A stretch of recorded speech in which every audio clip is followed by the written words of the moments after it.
معزز ناظرین، آپ سے گزارش ہے کہ احادیث سے استفادہ کرنے کے لیے ہمارے چینل لائف اینڈ حدیث کو سبسکرائب کر لیں اور بیل کا بٹن پریس کر کے آل پہ کلک کر دیں تاکہ نئی آنے والی ویڈیو آپ تک سب سے پہلے پہنچ سکے۔ بسم اللہ الرحمن الرحیم۔ ہم سے حجاج بن منہال نے بیان کیا،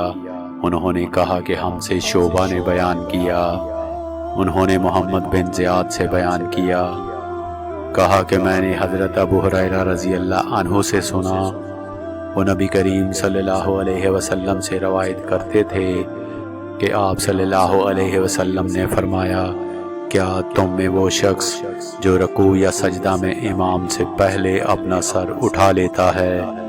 اس بات سے نہیں ڈرتا کہ کہیں اللہ پاک اس کا سر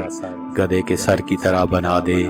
یا اس کی صورت کو گدھے کی سی صورت بنا دے۔